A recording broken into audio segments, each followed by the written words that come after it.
কালিয়ায় জেলা বিএনপি সভাপতির বিরুদ্ধে ষড়যন্ত্র ও ছাত্রদল অফিস ভাঙচুরের প্রতিবাদে সংবাদ সম্মেলন।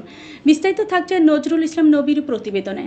নড়াইল জেলা বিএনপি সভাপতি বিশ্বাস জাহাঙ্গীর আলমকে জড়িয়ে ষড়যন্ত্রমূলক বক্তব্য এবং ছাত্রদলের কার্যালয়ে হামলার ঘটনায় তীব্র প্রতিবাদ জানিয়েছেন কালিয়া উপজেলা বিএনপি ও অঙ্গ সংগঠনের নেতৃবৃন্দ।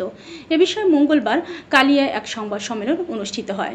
উপজেলা বিএনপি সাধারণ সম্পাদক ওয়াহিদুজ্জামান মিলু লিখিত বক্তব্যে জানান, 18 মে নড়াগাতিয়া জোগানিয়া বাজারে বিএনপির কেন্দ্রীয় নেতা আব্দুল লতিফ সম্রাটের উপর হামলার ঘটনা ঘটলেও এ বিষয়ে তারা নিশ্চিত নন কারা জড়িত।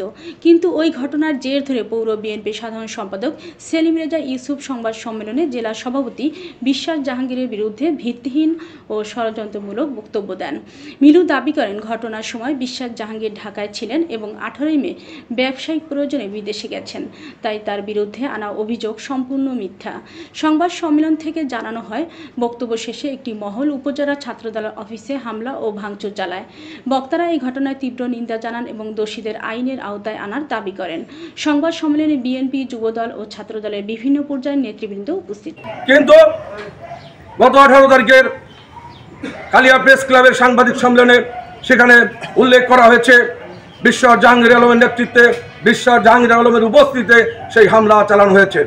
একে যারা বিশ্বাস জাহাঙ্গীর আলম এবং ধানের শীষের প্রার্থীর পক্ষে ধানের শীষের এই যে লোকের বিরুদ্ধে যারা কুৎসা রটনা করছে, তারাই প্রকৃতপক্ষে কবিরুল হক মুক্তির সাথে আঘাত করে তার অর্থ নিয়ে, তার সহযোগিতা নিয়ে আজকে বিএনপিকে আগামী দিনে যাতে রাষ্ট্রীয় ক্ষমতা নেওয়া যেতে পারে, যাতে বিএনপির প্রার্থী বিজয়ী না হতে পারে, মুক্তি বিশ্বাসকে পারপাস সাফ করার জন্য তারাই এগুলো করছে।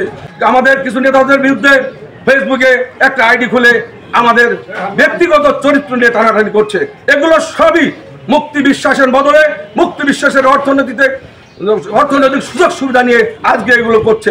তাদের সাথে আওয়ামী আঘাত করে রয়েছে, সেগুলো নিয়ে গত 18 তারিখে ছাত্র দলের যে কার্যালয় ভাঙচুর করেছে, বাংলাদেশ জাতীয়তাবাদী দলের আদর্শের কোনো শক্তি, আদর্শের কোনো সৈনিক তারা তাদের দলীয় কার্যালয় ভাঙচুর করতে পারে না।